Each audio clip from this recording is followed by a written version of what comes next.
Hi, everyone. Thanks so much for joining us today. We're going to give everybody about 1 more minute to join us here before we get started.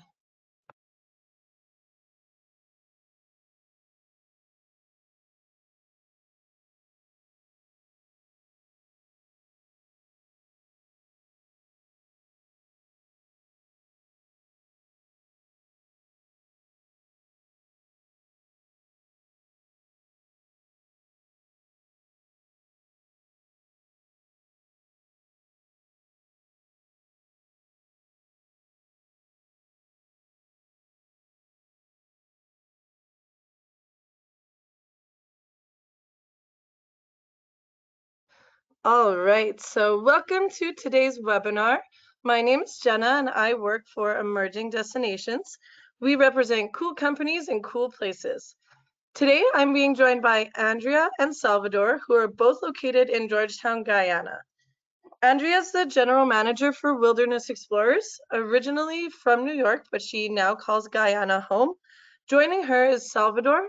He's the customer service specialist for Wilderness Explorers, and he will be adding his Guyanese knowledge to the subjects that we will be discussing today. They're going to be giving us a bit of a Guyana 101, if you will. So I know we've had a lot of Guyana webinars lately. So we wanted Andrea and Salvador to provide some of the missing puzzle pieces so you can have a more complete, holistic view of Guyana as a country. Before doing that, I wanted to take a quick minute to introduce our portfolio to you. So just very briefly, I'm sure you're becoming more aware of the companies that we represent, but we do have, of course, Guyana, the tourism authority, who we will be talking with today, along with Wilderness Explorers. Terra Nova in Costa Rica, we have our small ship Polar Cruising, Adventure Canada, Iceland Pro Cruises and Pro Travel. We have our South American portfolio with Hotel Las Torres, Fantastico Sur, Cruz Andino, and Patagonia. Jungle experiences in the Peruvian Amazon. Then we have our, and Grand Hotels Lux as well in Argentina and Uruguay. And we have our our African portfolio, where Kelly and Peacock Safaris, Eliwana Collection, and Sky Safari by Eliwana, Eco Training in South Africa, and Adventure Consults in Uganda and Rwanda. So if you have any questions about any of our other clients, or if you'd like to receive additional information on any of these that you see here, please feel free to reach out to me. My email address is at the bottom of the screen there. A couple of quick housekeeping notes to go over before we begin. This webinar will be recorded, so if you need to step away for any reason, please do not worry, as we will be sending out the recording to everyone later this week. We would also like to welcome you to participate throughout the webinar. So you can send us over a question or a comment while Andrea and Salvador are presenting by using the GoToWebinar control panel on the right-hand side. Time permitting, of course, we will get them to answer as many of these questions as possible at the end of the session, but if not, we will make sure to send you all of the answers in our webinar follow-up. On that note, I am going to hand things over to Andrea. So Andrea, over to you and Salvador. Thank you, Jenna, and good afternoon, everyone. Good afternoon, everybody. What Jenna didn't say is that we're married. I was going to let you handle that one. Thanks, Jenna. We are, and Salvador is Guyanese and lived in the States for many, many years, which is where I met him. And just to give you a 2-second background on us and how we ended up in Guyana from New York, because I did meet Salvador in New York. From the moment I met him about 300 years ago, I knew he was coming back to Guyana. I mean, there was no point in even going to the movies with him if I was not prepared to go live in Guyana. He is more passionate about his country than most people I have ever met. In fact, we affectionately call him Mr. Guyana Google. And I came from a background in sales and marketing in New York City as executive vice president of Borghese Cosmetics. So it was a bit of a change to move to Guyana. It was even a bigger change than that, because not only did we move to Guyana, but we moved from the concrete jungle to the rainal jungle, because we went into the interior actually to our friend Deanne McTurk at Carnambo Lodge invited us. So we actually moved from New York to the middle of the savannah. So when Andrea was packing, she was packing some of her high heel shoes to click on the marble floors. And I was like, where do you think you're going to wear those? Where are you taking those? What are you packing that for? But let me tell you, it was an amazing move. And Guyana is, if you have not been, you need to go. I have traveled many, many places. I've had really the good fortune of going to many places. And I can be honest with you, there is no place that even compares to Guyana. So let's tell you a little bit about it. Yeah. First, I should say, before we go any further, that Salvador and I both work for Wilderness Explorers. And Wilderness Explorers is the DMC in Guyana. Wilderness has been around for 25 years, and that is really saying something, because tourism is very young and very new in Guyana. So Tony Thorne, who is our managing director, and this is really his whole brainchild, you know, he saw an opportunity where there was not one before, and providing jobs where jobs did not exist. So it's not just tourism, but it's also major contribution to the country and to the communities. But we'll get into that a little later. So let's go to our first slide. And that is for those of you who do not, There's that little arrow. it's not there, Jenna. Of course, there we go. For those of you who do not know where Guyana is located, because you would be surprised at how many people say, what part of Africa is Guyana? Because they think it's Ghana. So here it Or is. Guinea. Yeah, Andrea, can you just make sure to put it into the present mode so that it's the full screen? So on your, yeah. so just how you would as if you were doing a presentation, just because we're seeing the program as well.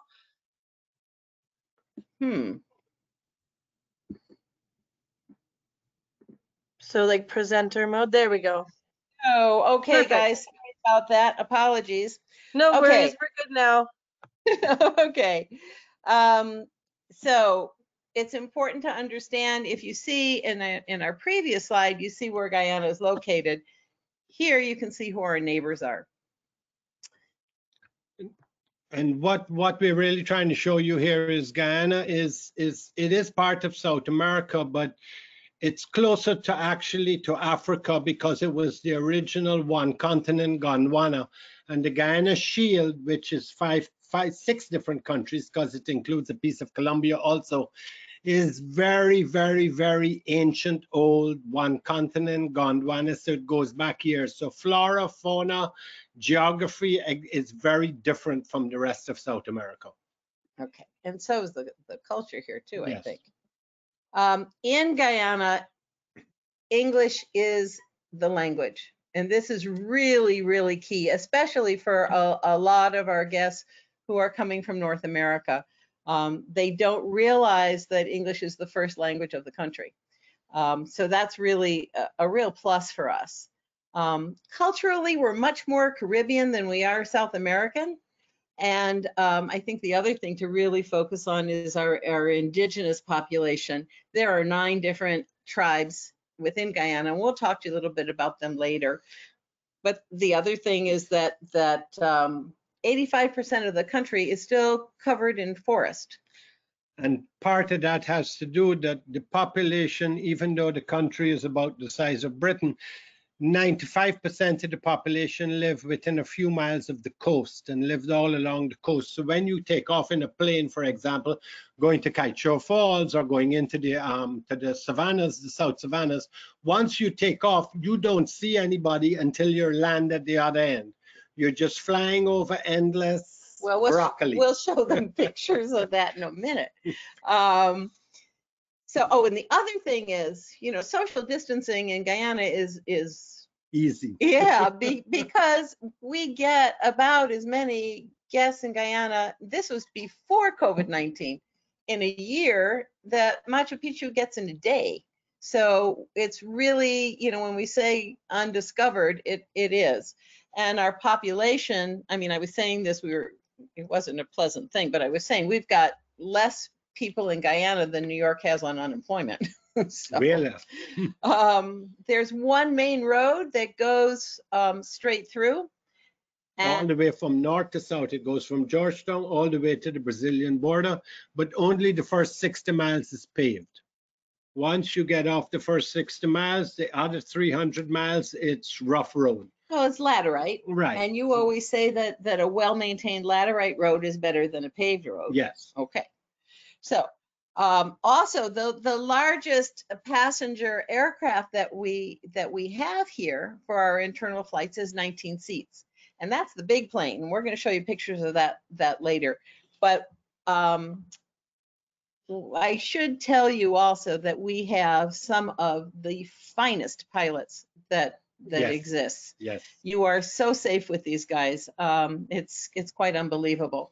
Also, just to give you an idea of how big Guyana is, some people say it's the same size as Idaho. I moved it over on the map because I'm a New Yorker to show you that Guyana is really about the same size as the tri-state area, about New York, New Jersey, Connecticut. But remember, the population is you know 780,000. Right. Nothing. Right. It's a very diverse country. We celebrate the diversity here. So, and you talk about that growing up. Yeah, because one of the things here, because of our large East Indian population, also from India, and the ex-slaves, the African population, and then the other peoples that were brought, for example, I'm Portuguese descent, Chinese, and of course the European, we have 16 public holidays a year. So we have 2 Hindu holidays, 2 Muslim holidays, 3 Christian holidays, a number of local national holidays, and we also get Caribbean holidays. So we have a wonderful time here. Everybody celebrates everything. Yes. And everybody eats everybody else's food, and everybody celebrates everybody else's holidays. It's really quite a melting pot. It's quite lovely. Oh, we get to show the first video. Okay.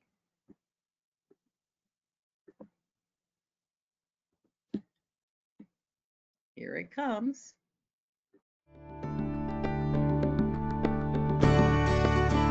Guyana's heart lies with its beautifully exotic inland regions, which are in stark contrast to the hustle and bustle of Georgetown and the coast.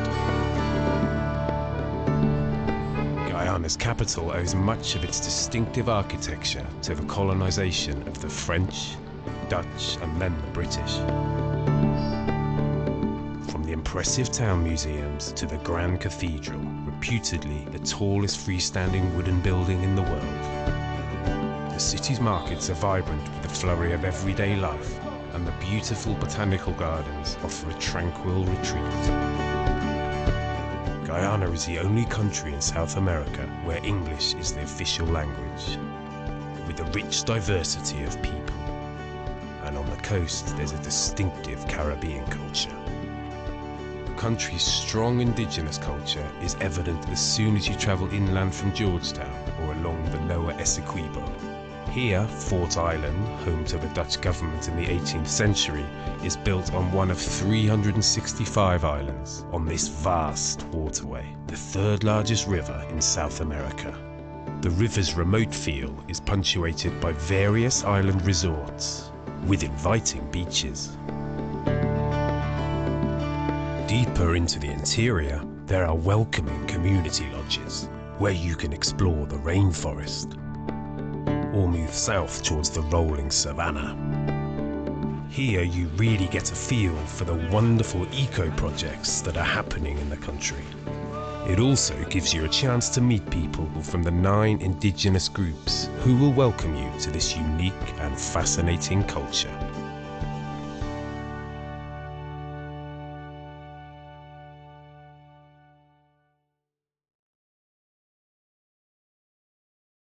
Okay.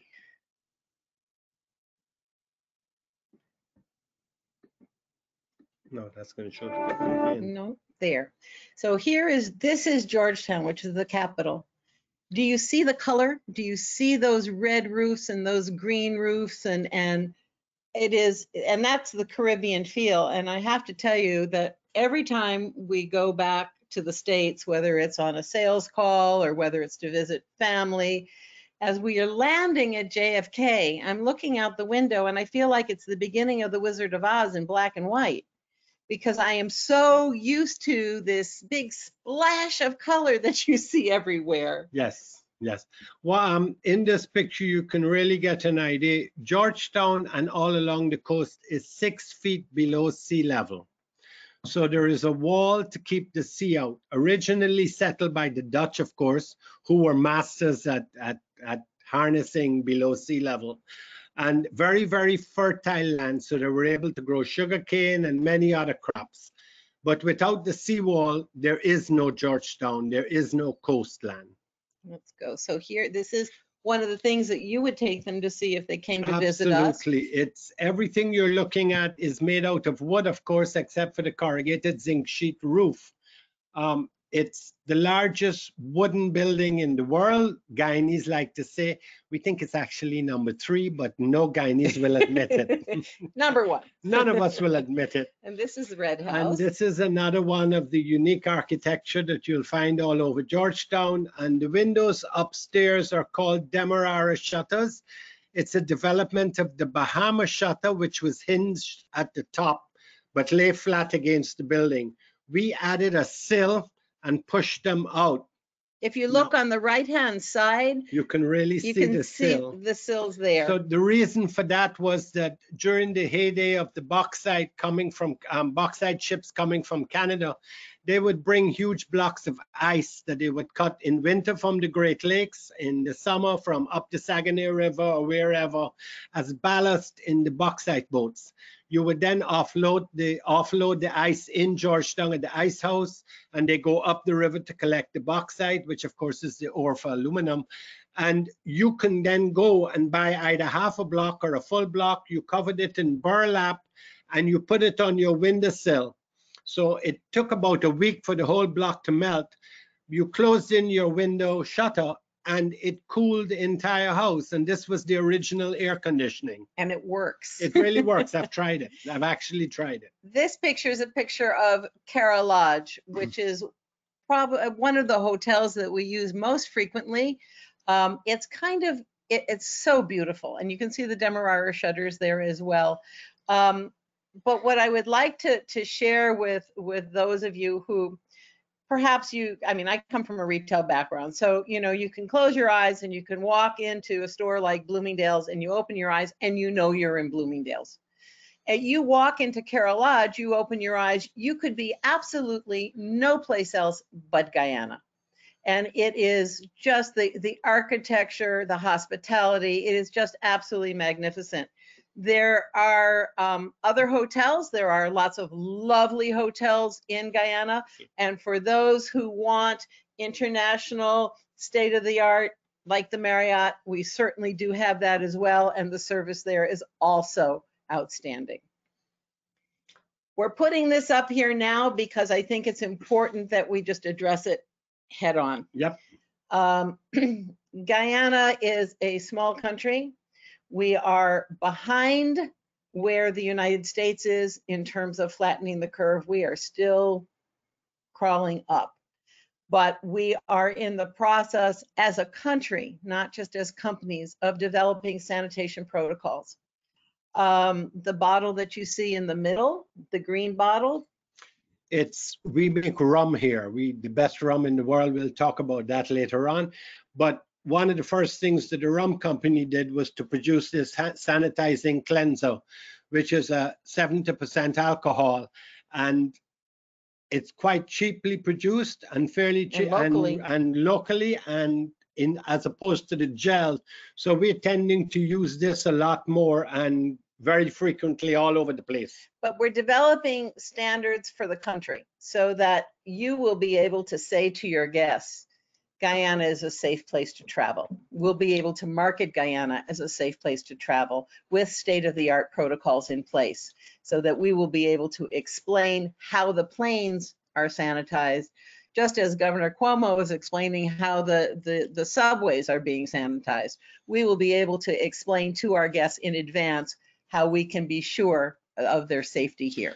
A lot of these protocols are already in place, but it's the international protocols that are still being worked out. I mean, do you need once the vaccine, so you have to come with your yellow fever and your corona vaccine certificate, etc. That a lot of that stuff is still being worked out. And the other thing is that we're working with neighboring countries, so that we will all be on the same page. So we just wanted to give you that assurance as well. I mean, our hubs are Barbados, Trinidad, New York, Suriname, and we are working with those to get it all one protocol.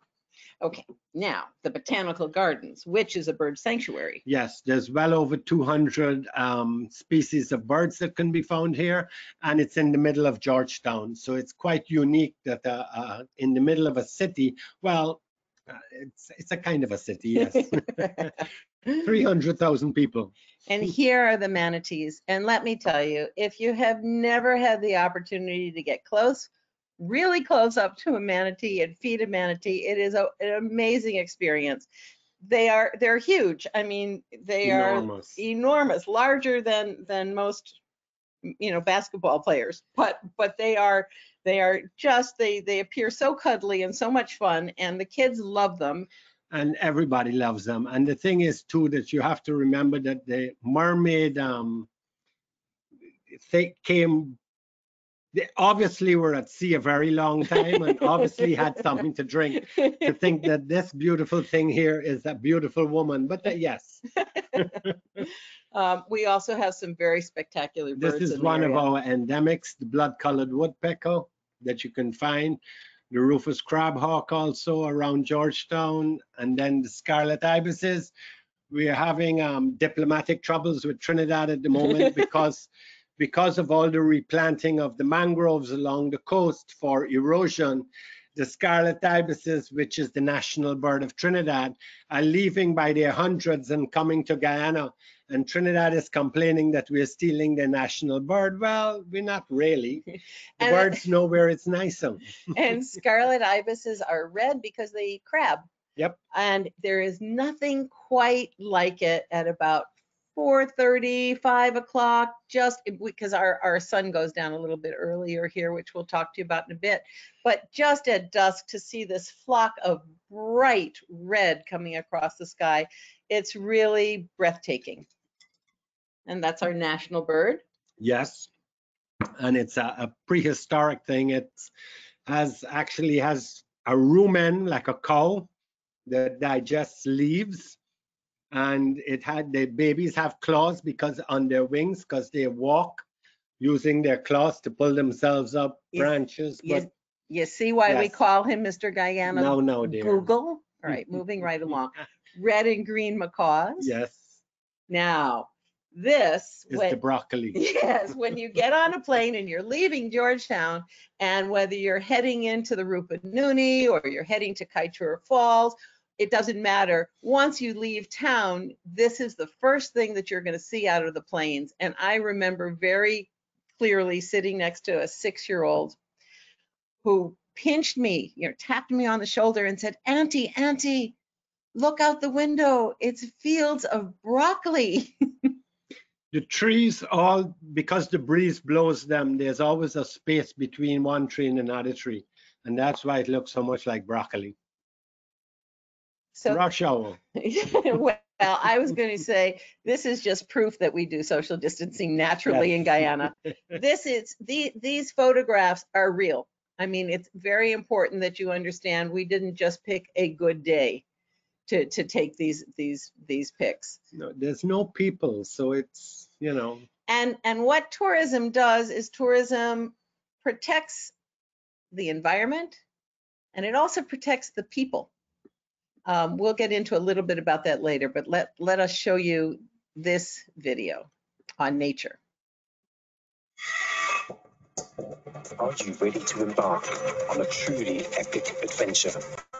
to an undiscovered corner of South America, where some of the most spectacular natural attractions are unveiled within a beautifully diverse landscape.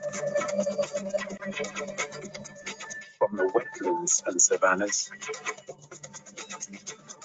to the ancient mountains, magnificent waterways and lush and rich rainforest, which provide a vast playground for some of the most exotic and breathtaking creatures on the planet,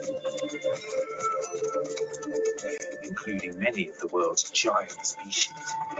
What do you do?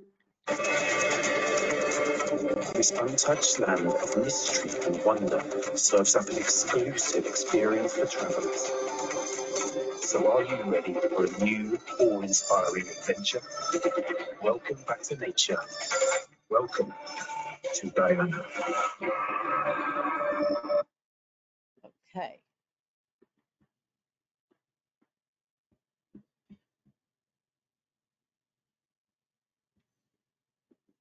That's right.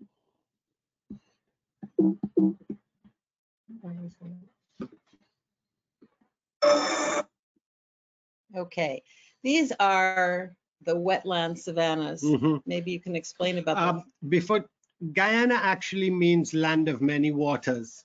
And if you go back to the original map, you'll see that Guyana is between the Amazon and the Orinoco, which is the two largest in South America. And we also have the third largest river in South America. So there's no blue water off the coast because of the sediment from the big rivers. But what we have are very wonderful river beaches, which are sweet water, not salt water, because they're river beaches. In the south of the country, we have these wide open savannas that you can see forever, that used to originally had quite a few large cattle ranches. They still have some, but not as large as they used to be.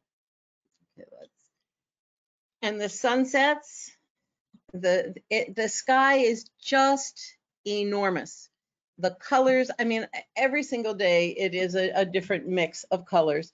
You can see perhaps in the background the boats. These are guests in dugout canoes paddling at sunset, but we will show you more pictures of that later. Community owned and operated tourism. One of our unique points of difference here is that we have community owned and operated tourism. It's a little bit different from the rest of the world. I remember when we were in Alaska at the Atta show, the Canadians were talking a lot about their community tourism, but when I inquired and got into the detail of it, it was somebody in the community that had a business. Well, that's private enterprise. What we have, our community tourism, the whole village owns the business. And so the village council serves as the board of directors. They decide how the profits are to be spent to benefit the whole community. So it's a little bit different. It's actually a real community business. And as you'll see later on, everything is run decided by the village council and consultation. We've got 9 tribes in Guyana, as you can see here. The majority of them are Arawak-based or Carib-based, except for the Warao, who are in the north of the country. That they're completely different. I don't want you to think that these kids walk around dressed like this all the time. They don't. They do not. However, by putting on cultural presentations, they are maintaining their heritage. It's a way of teaching the kids where they came from, and it's also a way of sharing their culture with the guests. With community-based tourism, what Salvador was saying before is it's very important. There are direct benefits to members of the community, and there are indirect benefits. Direct benefits are people who are hired, people who are on salary, people who directly benefit by the guests coming, a cook, a boat captain, a guide. Indirect benefits are the people who catch the fish and sell it to the lodge, or pick the fruits and vegetables and sell them to the lodge, or handicrafts, which are sold to tourists. This is the most amazing thing in the world. And unless you have had a lot of experience with consultation, it would just wow you. All decisions are made through consultation. And it's not just consultation, because it's a little bit different again. It's not majority rule. Everybody has to agree. So sometimes it can take 3 days of you sitting there, and I have done this, I can tell you. Yes. You sit there until everybody agrees. It's, I have a dear friend who is an Indigenous woman who is a general manager of one of the lodges, and I was participating in one of these consultations, and I kept elbowing her, saying, you have to say something, you have to say something. She said, just now, my turn will come. And a little while later, I would say, you have to say something. And she said to me, New York self, and she said to me, the hardest thing in life to do is to listen with an open heart and an open mind to someone that you disagree with. Mm-hmm. And it is. But consultation is the way all decisions are made within community-owned and run operations. And the village council decides, for example, one in Surama, they decided to use their profits to send 2 people to Cuba to become doctors. And this is one of the people who became a doctor. Also, as people say, oh, I'm not going in the bush, it's too dangerous there. Well, let me tell you, these lodges are all trained through the American Red Cross, or no, is it the Red Cross or It was the American Red Cross. And they have emergency medical response training.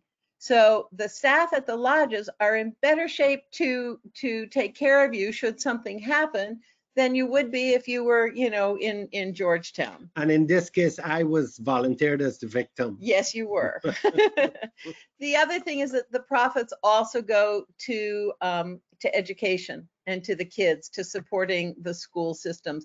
So when your guests are coming and they want to know, is my trip going to benefit anybody? The profits from the community-based tourism are direct benefits to the kids in the community and the elders in the community and to the community at whole.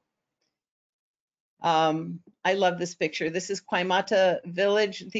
You see me in the middle, and these are all of my kids, all my children. Indigenous culture is obviously a very big thing. Through the community-owned and operated tourism products, we are maintaining and encouraging passing on the Indigenous culture from one generation to the other.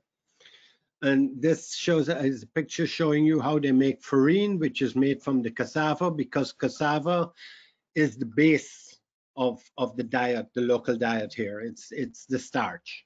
This is the Surama Eco Lodge. So when you come to Surama to visit, you would stay in one of these cabins. Oh, here we go, another one. Andrea, just quickly, sorry to jump in. Can you play it from the platform just so it's not quite as choppy? Maybe. Yes. Just like we practiced. Yes, there we go. Thank you.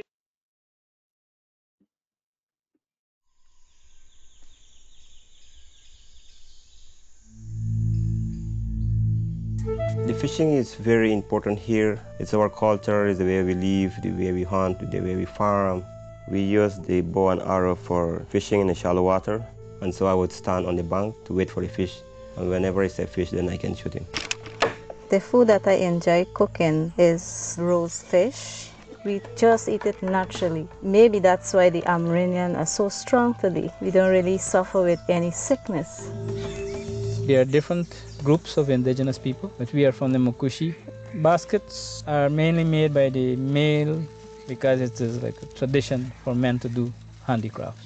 For us, the indigenous people, what I believe is to maintain our culture, our way of life, to be identified. I learned to make cassava from my grandmother and mother. Cassava bread comes from the root of the cassava tree. It's important to squeeze out the poisonous juice from the cassava. We've been using the cassava bread for hundreds of years in the indigenous communities.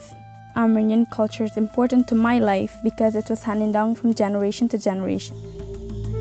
Cotton comes from plant. We make hammocks, slings, handbags. We make the clothing. We live this natural and communal life because it brings that strength. It brings perfect togetherness.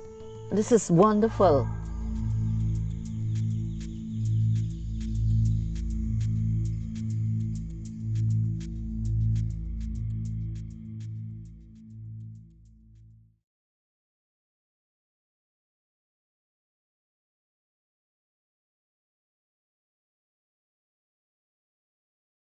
Yeah, No, that's the film. there we go. Yes. So again, we were talking before about the cultural presentations that the different community lodges do in order to maintain their heritage, pass it on to the kids.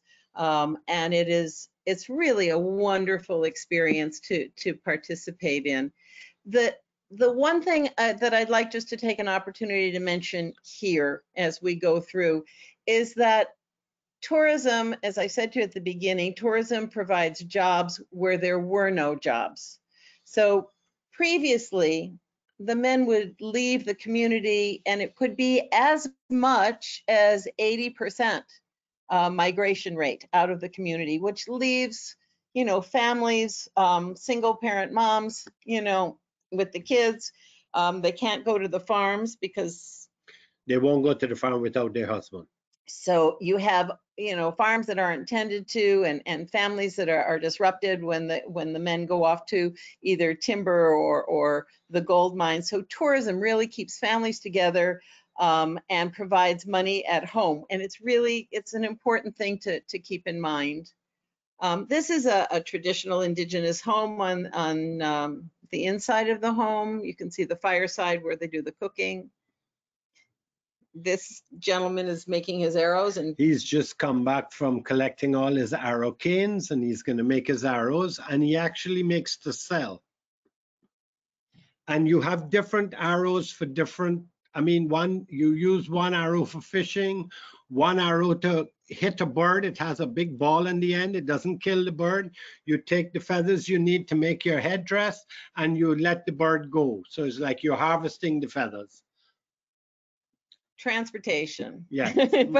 but it's amazing how sometimes these dugout canoes are used as school buses, sometimes everybody's on a fishing trip, but this is part of the indigenous culture. Training is really, really, really important, and what we have found is that training peer-to-peer is extremely effective. The gentleman in the middle in the white shirt is a really outstanding birder in Guyana. The people standing around him are from other lodges and they are training because they're about to open their new lodges in Morapoka and Morakabai. And so one question from the gentleman on the far left was, why do you have so many bathrooms and toilets? In our lodge, we have one bathroom and one toilet. And so, of course, Salvador and I started to interrupt, and as we do, and say, well, your guests expect that. And Gary very calmly put his hand up and he said, okay, so if we have 12 guests who need to go out tomorrow morning to see the harpy eagle, and we're going to leave right after coffee at 5:30, what time do those guests, the 12 of them, have to get up in the morning to bathe and use the toilet? And this gentleman on the far left in the cream color shirt, he went, oh, we need to put in more showers and toilets. And it made perfect sense to him. And that's peer-to-peer training. These are just beautiful children within that community. This is a typical indigenous church in one of the communities. This is Rewa Eco Lodge. You can't quite see the cabins, but you'll see the pictures of the cabins, but the cabins are under the trees at the top. These are the cabins. So you come to this clearing. Now, Rewa Eco Lodge is right on the river. It is a wonderful place for sport fishing. The cabins are all self-contained with showers out under the stars. And you have to be careful when you're showering. You can bird watch while you're taking a shower and look at the birds. And sometimes you get stared at by monkeys. I remember one time I was taking a shower and I looked up and there was a howler monkey looking at me and I was like, what are you looking at? So these are the main benabs at Rewa Eco Lodge where cooking is, and these other two have 2 rooms, but then there are the individual cabins. Right. At Rewa, you have the opportunity to have a beautiful breakfast right on the river in the morning, and it's really an amazing experience. Oh, that's the howler. The howler. This is the one who is looking at you, staring at me. I was like, what are you staring at? This is Rovin Alvin, who is really an outstanding fishing guide. He does the catch and release sport fishing, but when he fishes for himself, he does it with bow and arrow. This is the catch and release sport fishing, still in a dugout canoe, barefoot. But the professional anglers, these are US anglers for the most part who come. And there is a waiting list because they only do it twice a year, and it is based upon scientific research through a program that we've worked on. How long can you take the fish out of the water? How do you release it? We've had an aquatic veterinarian work very closely to set up the protocols for catch and release fishing of an amazing fish. This is the arapaima. It's the largest scaled freshwater fish in the world. And this one is not very big. I think this one is a little bigger. Mm. Anyway, they get very big. And then we have some very unique birds as well. Yeah, neotropical cormorant with a fish he's caught. This is Caiman House, which is another one of the community-owned and operated lodges in Yupakari village. And it's called Caiman House because, we can show you the inside of the lodge. But it's called Caiman House because they do the studies on the black caiman. And you can go out as a guest with them when they catch them. Separate boat. Yes. So the first boat goes out ahead of you, and you are as a guest in the boat behind. And then they catch the caiman and they snare it. They put the tape around the mouth and bring it up onto the sandbank, and then the boat with the guests in it comes afterwards. Once the tape is around the mouth, they become very docile. Yeah, and you get to pet them and do everything. And you can help to collect data, including to figure out if it's male or female. You have to put your finger in. You don't and have to. you're usually invited to do it. Right. Very few do. But they tag them so that when they catch, if they catch it again, they can see has it grown and by how much and from what date. And this has been going on for quite a number of years. It's in excess of 10 years worth of data now. And it's quite extensive. This is Atta Rainforest Lodge, which is at the base of the Canopy Walkway, and it is within the Irrakrama Forest. There's the Canopy Walkway. It is really quite an experience. It is if you like heights. And these curassows are actually wild, these black curassows, but they come through the lodge every day and they seem to be multiplying. It was originally only 2. Now there's about 8 or 10 of them that pass through the lodge. Every day they just come and check out and see if there's any food from the kitchen left over or anything. And this is the inside of one of the rooms at Atta Lodge. You can see it's really quite lovely. I mean, it's basic, yes, but you've got everything that you could possibly need. In the morning, you can go, remember we said there was one road from Georgetown? This is the road. You can go out for a morning bird watching. It's really quite beautiful. And you may, if you're very lucky, see one of these guys. Get an opportunity to see a jaguar. This is the road where they're seen the most often. This is called the Pacaraima Mountain Inn, and this is just an amazing place. It was built by a father and a son, Charlie and Sebastian de Freitas, with their left hand and their right hand, and the views are on the direction of their mother and wife. the views are just remarkable.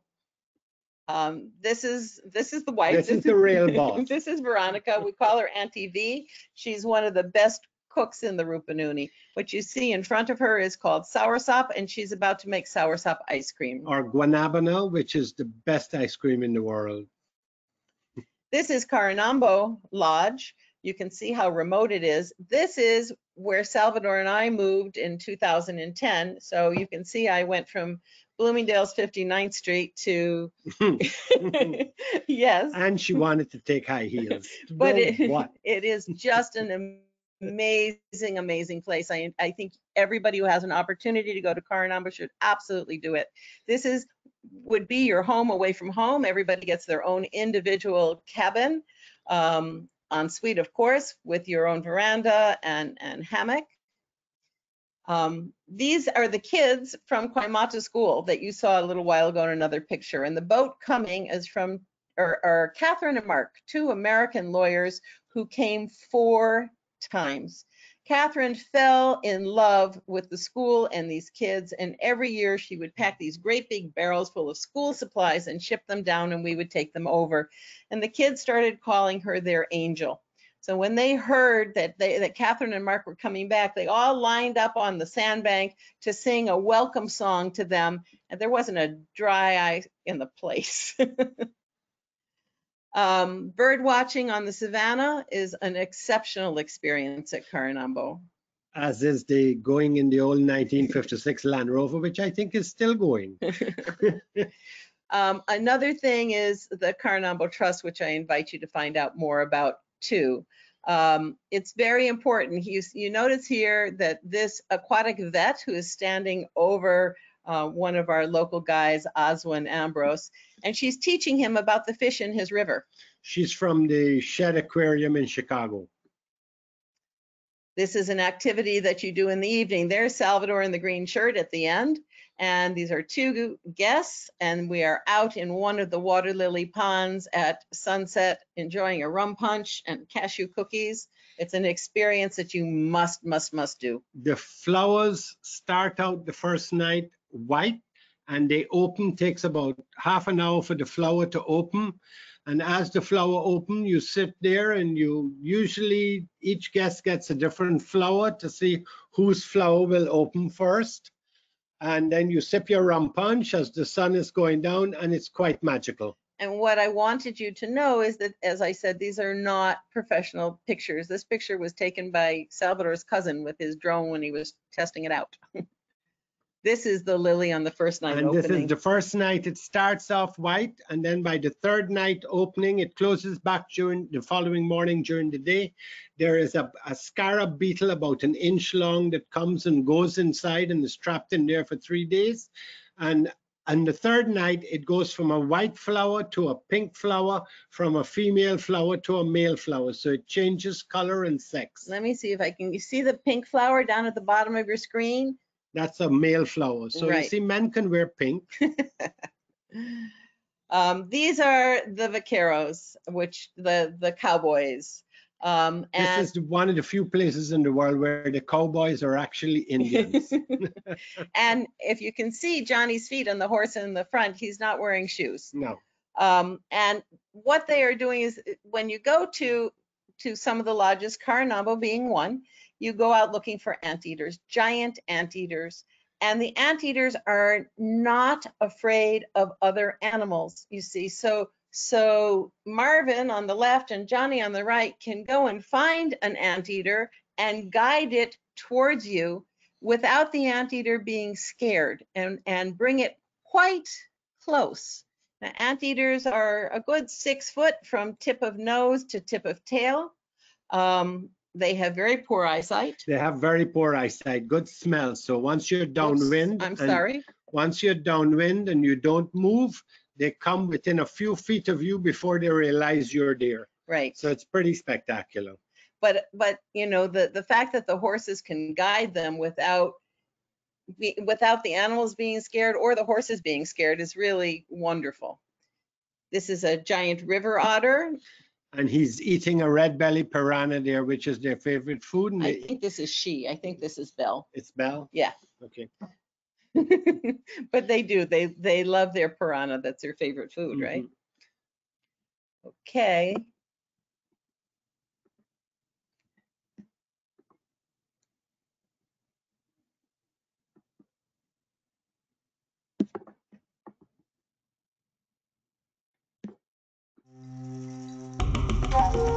Guyana is proud to be home to some of the rarest and most wonderful species on the planet. From the minute to the mighty. 7 giants are found here, and there are over 900 species of birds. Guyana is one of the most exciting places to visit and see some of these amazing creatures close up. The many rivers offer a great opportunity to spot animals, not only in the water, but also on the banks and in the trees. The Iwakrama Canopy Walkway, deep in the jungle, is truly awe-inspiring. You can mix with the birds high up in the trees,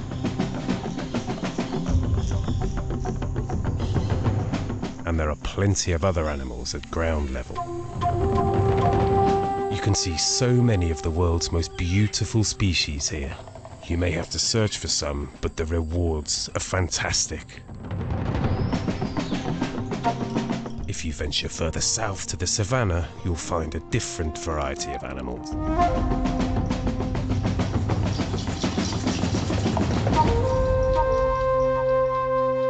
Within Guyana's vast waterways, pristine rainforest, and spectacular savannas, nature's riches are waiting to be discovered.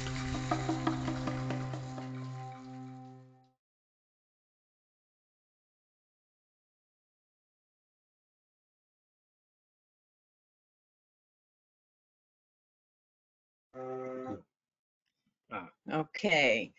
So this is one of my pictures. This is how close you can get. And you see the baby on the mama's back, and you see how the markings. The markings kind of line up. So it's very hard to distinguish if they have a baby on their back until they get very close.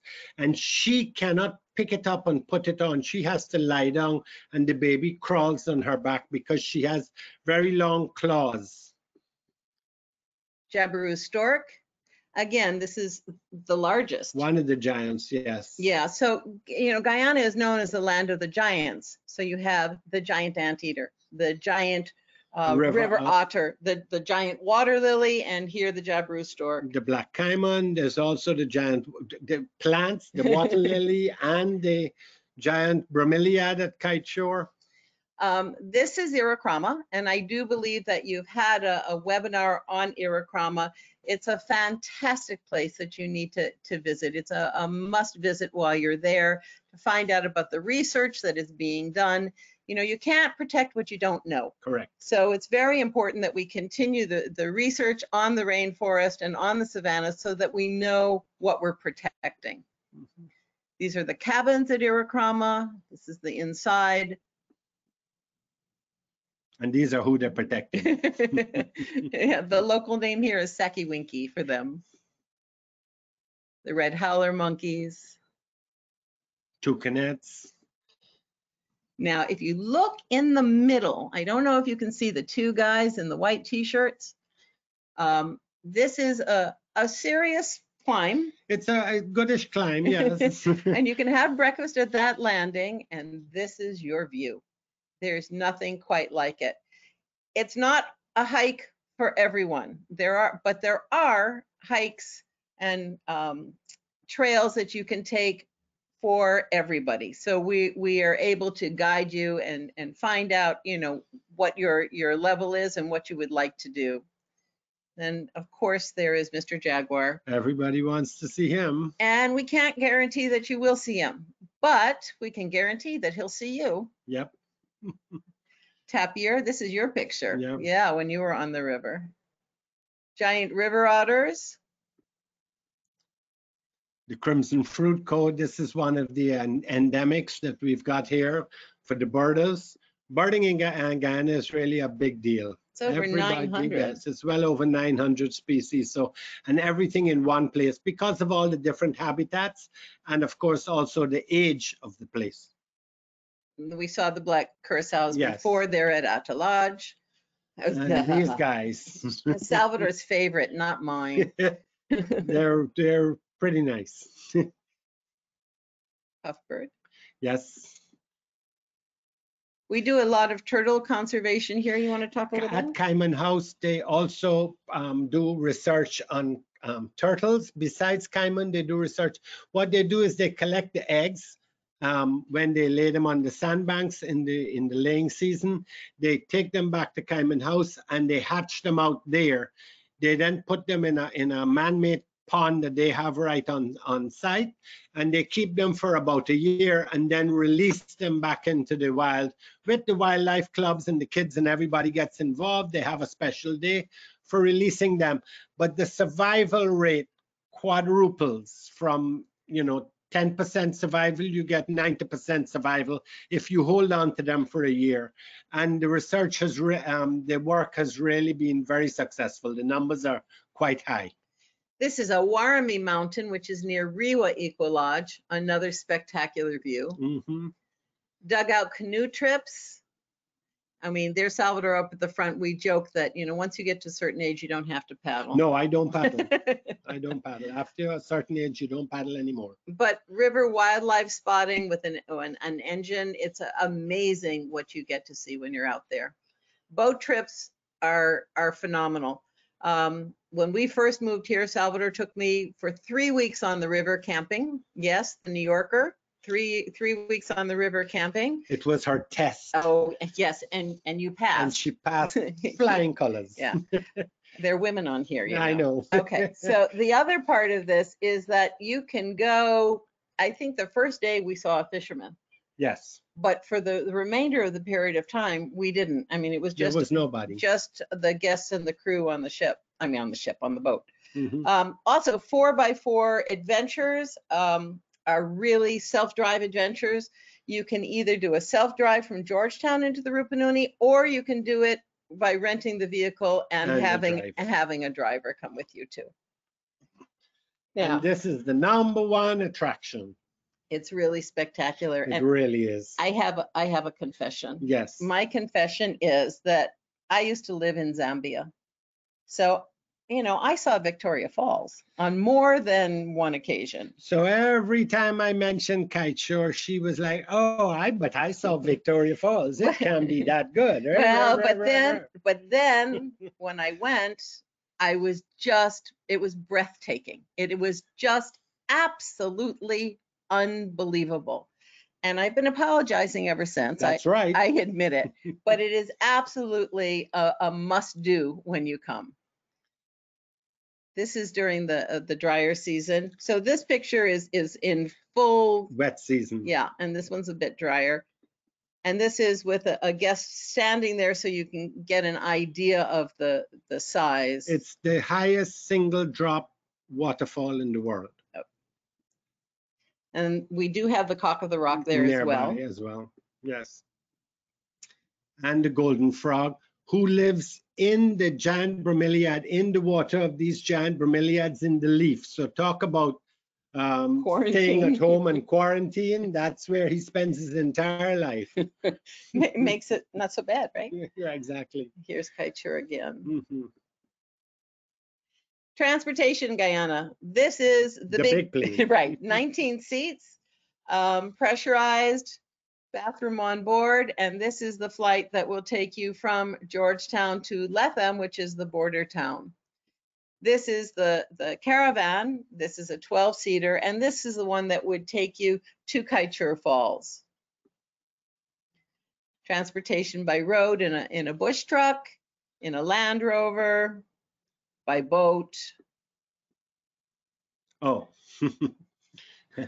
I grew all these peppers because my dear wife wanted to make pepper sauce. And so I proceeded to grow all different kinds of peppers. But the point is that Guyana has an abundance of produce, mm-hmm. an abundance. It's just, you need to go to the markets when you get back from the interior and you get into Georgetown. You need to go on a market tour, and you need to see all of these amazing, amazing fruits and vegetables that we have, and take the opportunity to maybe taste something you haven't tasted before. Backyard Cafe, you may have heard of. It is literally Delvin Adams' backyard, and he is a chef, and he will take you into the market, let you pick out some things that you've never seen before, take you back to his home and his backyard, and you can help him cook, or you can relax and have a Banks beer while he is cooking. But he will show you all of the tricks and sort of invite you to be Guyanese for the day. Cool beer. Banks beer is the local beer in Guyana, and of course, there is the best rum in the world. Well, the 12-year-old is better. That's your favorite. Salvador is a real rum aficionado, and he does do rum tastings. So when you're here, we will invite you to do all of these things. And this is just a brief overview. I know it sounds brief. We've been on for an hour, but it's a brief overview of Guyana. And all I can tell you is that it is someplace that you really, really, really need to put on your bucket list. When it comes to your own guests and booking trips to come, please know that we are willing and would like to personalize whatever we can for you. So there's really nothing that we can't do. We will do we'll turn ourselves inside out. The hospitality in this country is beyond anything I can describe. We sort of call it the family business. You know, I mean, if you had a relative coming, you would want to make sure everything was in place. Who's picking them up at the airport? What are you cooking for them? Where are you taking them? And that's how tourism is treated in this country. It's very personalized because we don't get a lot of guests. Right. We're not, you know. We're truly excited when you come. So we thank you very much for your attention, and we will turn this back over to you, Jenna. Hey, Andrea, this is Jessie stepping in for Jenna right now.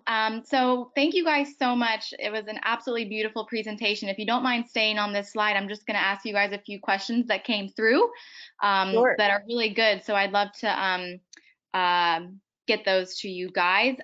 Everyone on, if you need to step out, don't worry. We understand this webinar is being recorded. So don't worry, you'll all be receiving a playback, but I just wanted to get to some really good questions. This always seems to come up in a Guyana webinar, and I'd love for you guys to touch on malaria. Are pills necessary when traveling to Guyana? Let me answer that one time. This is easy. No. I'm the American. Okay. Go on, you go. When we were planning on moving here, the first thing I did, I'm a doctor's daughter and a doctor's granddaughter, and I went to my GP and I said, you know, what do I do? And she said, well, you know, long term, I would not advise it at all, and I would actually rather treat malaria than treat the side effects. But that's long term. So our recommendation is always that you go to your physician who knows your health and knows your situation and follow their recommendation. But two things to bear in mind is that the mosquitoes along the coast of Guyana do not carry the malaria. It's a different variety of mosquitoes, a very small mosquito. They don't carry malaria. The malaria is mostly in the gold mining areas. Again, out in the savannas. We were at Caranambo for 6 years, and we never had a case of malaria anywhere because the savannas again are dry. There's not as many. There's no mosquitoes in the season when most guests come. But it is your choice, and so yes, you need exactly. to consult your medical professional. Yeah. That's always the question that comes up, and it just makes me chuckle. But of course, it's definitely necessary to touch on it. Could you mention the months of the wet and dry seasons throughout Guyana? Well, we can tell you what it's supposed to be. The rainy season is from May to, I would say, the middle of August. Right. is the heavy rainy season. But it generally starts towards the end of May or you know, now. And it varies. It does vary. But what's important to know is that there's really no bad time. It depends who you are and what you want to see. There are advantages to the rainy season because you can take a boat right up to a nest that you would have to, you know, look up with a scope to see during the dry season. So it depends who you are and what it is you're looking for. In the savannas are a bit like the Pantanal. In the rainy season, the water is 20 to 30 feet higher, so you can go everywhere in a boat. Yeah, and then I was just going to mention, with it being rainy season, of course, the Kaieteur Falls will be much more powerful versus the dry season. So again, pros and cons of both seasons. There's no bad season. Exactly. I'll take one or two more questions. I know we've got people on, but these are just some really good questions coming through. Do you need a yellow fever vaccination to enter the country or any other required documentation from traveling from the U.S.? Yellow fever. Yeah. Your passport and your yellow fever. I'm sure it's going to change. It's going to be, right. It's going to be corona also once they get the vaccine. But for right now, yellow fever. Yeah. Let's take one more. I want to see which one I want to. Excuse me, one thing, Jesse. I think we should also say that it's not because we have yellow fever here. Sure. It's, you know, it's the Brazilians still have it in the Amazon is the part of the problem, and we have been very careful here. Right. Oh, of course. No, great to mention.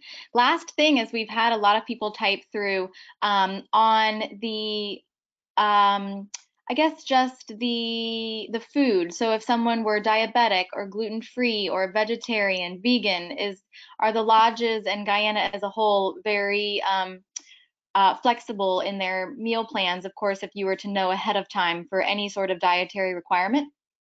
Let me tell you. That's what you just said there is the exact, we need to know ahead of time. But it's easy. The lodges are probably have more ability to address any dietary requirements than one of the big hotels. I personally, I am vegetarian and I'm gluten-free. And I have no problem whatsoever in Guyana, whether it is at Cara Lodge, whether it is at Rewa or Sarama Eco Lodge. I have no trouble at all. So no, there's no problem. But also for vegetarians, because of the large East Indian influx of peoples. Remember, our population, 48% East Indian from India. According to their religion, they're not supposed to eat meat. So vegetarian is easy here. Yeah, and I had some. I'm not a vegetarian, and I had some wonderful vegetarian meals when I was in Guyana. So thank you so much for touching on that, everyone. If we did not get to your question, don't worry, we've seen it. I'll be sending this question report over to Andrea and everyone there, so she can type those through and get you some detailed answers. I just don't want to keep you on for too much longer. We could stay here for another hour talking about the beauty of Guyana. Sorry. I said we can do another hour just on the rum. I know. Hey, that rum tasting looked really, really good. I hope that yeah, that's awesome. Good rum. So thank you guys both for joining us, and thanks everyone for sticking around. I know this is a lot of information, a lot of content, but again, we could spend hours on talking about this beautiful country. Thanks so much, you guys, for joining us from Georgetown, and we hope you're all staying safe, and expect a recording back in the next few days. Thanks, guys. Thank you so much.